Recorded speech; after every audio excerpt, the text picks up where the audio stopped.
The Shadow of Fu Manchu. Based on the stories by Sax Rohmer.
During a tour of the British Museum, Garame senses the presence of the supposedly drowned Dr. Fu Manchu.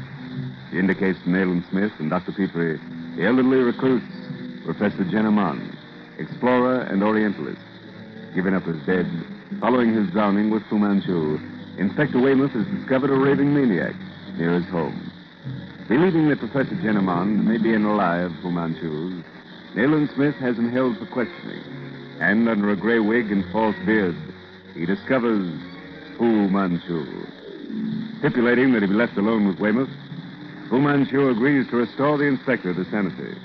As Weymouth leaves the house, a sane man, the building bursts into uncontrollable flames, with Fu Manchu apparently still inside. Thomas, instruct your men to watch closely. If Fu Manchu comes out of that inferno, take him. Great Scott, Mr. Smith. No one could possibly survive those flames. Nevertheless, keep a sharp lookout. Right, sir. Those flames are abnormal, Nayland. Oh, I was a fool to trust him. But what else could I do? He at least kept his word regarding Weymouth. Thank heaven for that. But how on earth could he have produced such an all-embracing and swift fire? Heaven knows, Petrie. A case containing the substance for Weymouth's cure. There must have been something in that. This time, Nayland, there can be no mistake. He is dead. He lighted his own funeral fire. Well, I'll not be sure until I've personally combed the ashes of that building. I say, Thomas. Yes, sir. You're positive no one could have left that building undetected? Positive, sir. Not a single loophole of escape. Good. And Weymouth? I sent him home, sir, with one of our men. What happened, Mr. Smith? The report was circulated at the yard that Weymouth had been drowned, along with that madman in there. We all thought so, Thomas. Thank heaven we were mistaken. No doubt he'll make a full report of the occurrence to his chief. You'd better get back to your men now. Yes, sir. Oh, and Thomas, as soon as the fire department has that fire out, we'll go through these ashes with rakes. We'll be looking for traces of human bones.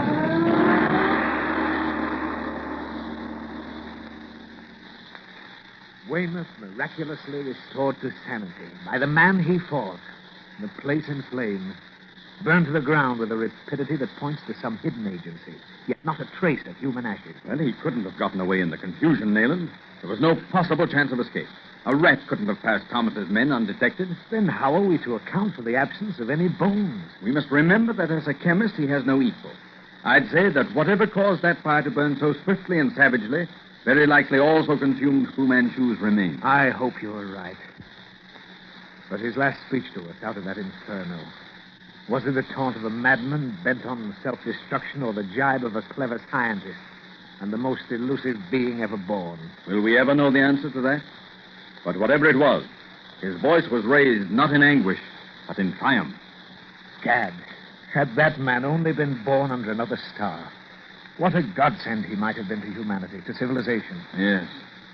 Strange that a man should turn the intelligence of such stupendous brain power, such vast knowledge to the perpetration of crime. Yes, the most dreadful being who ever threatened the peace of the civilized world. You know, Nayland, I'm almost positive that this weird being had conceived some kind of admiration.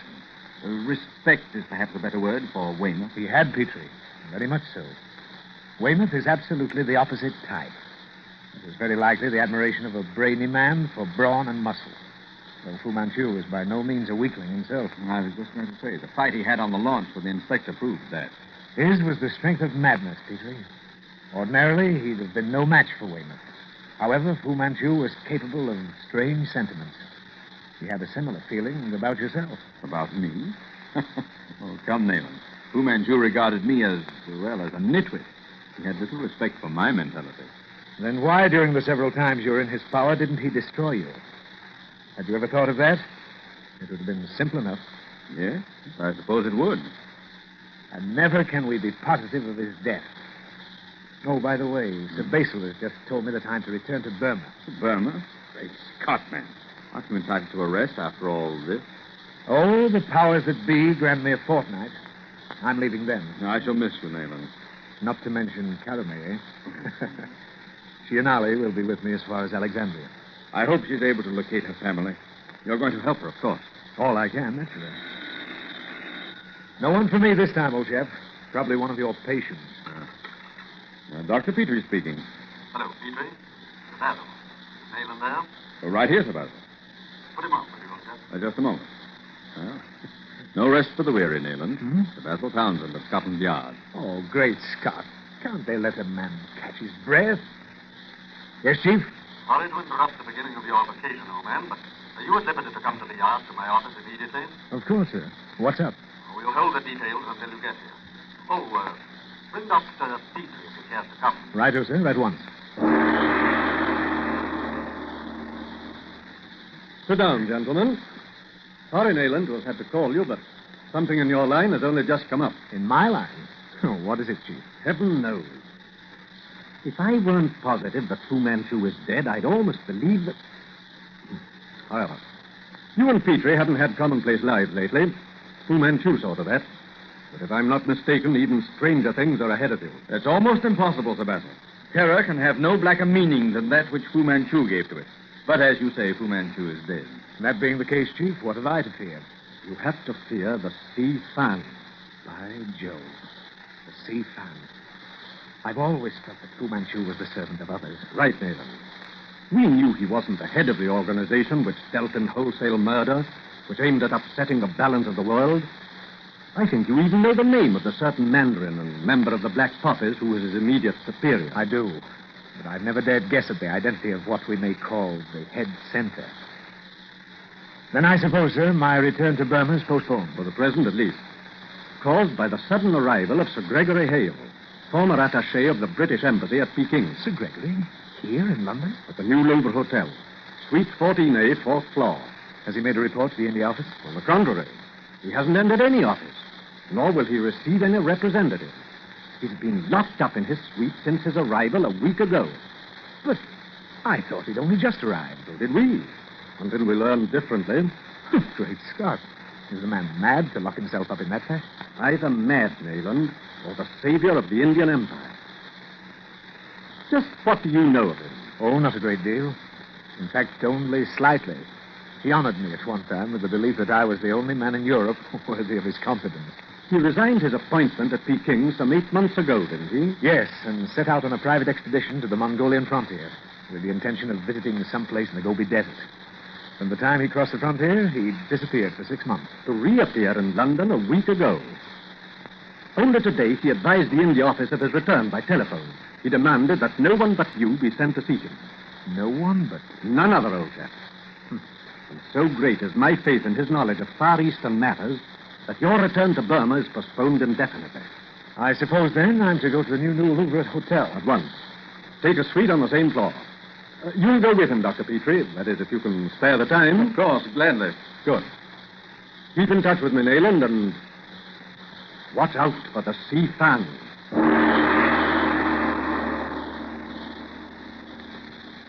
Strange business, Petrie. Stranger, I believe, than any we've known, even with Dr. Fu Manchu. Oh, that would be utterly impossible, Neelan. It would seem so, wouldn't it? Yet I'm positive that Fu Manchu is, or was, connected with... Do you hear anything, Petrie? Sort of tapping? Yes, listen.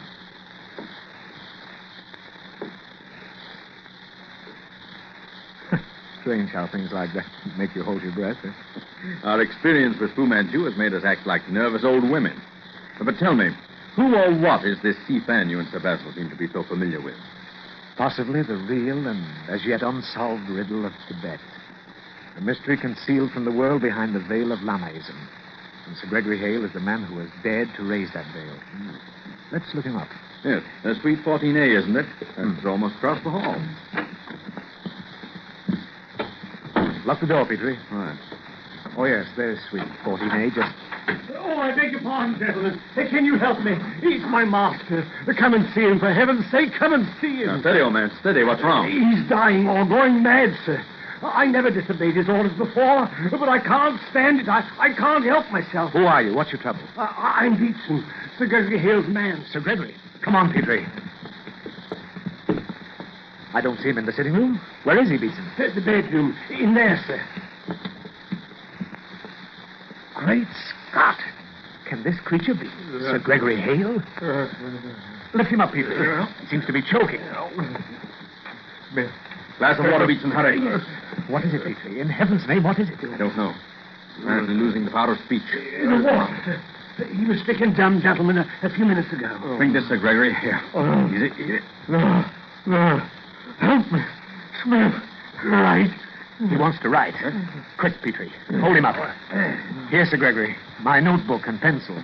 Dropped off to sleep out there in the other room. I brought him here and laid him on the bed. And when he woke up, he was like that. There it is again. That tapping. Oh, stop it. Stop it. Listen. Sir Gregory. Look, gentlemen. By Jove. Pull yourself together, Beetson. I'm afraid there's nothing can be done for Sir Gregory now. He's dead. Dead?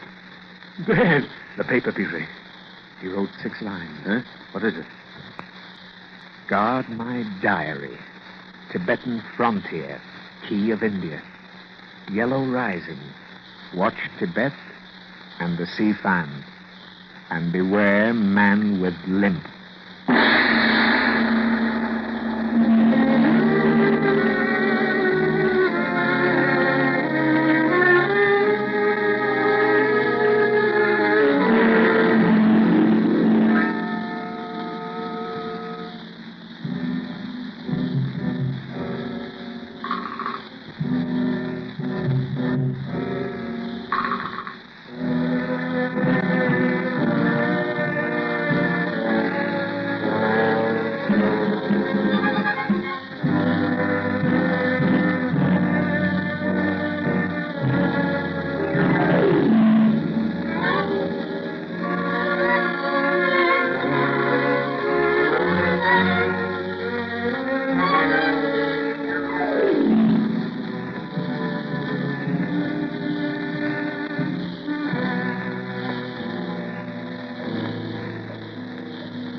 The Shadow of Fu Manchu.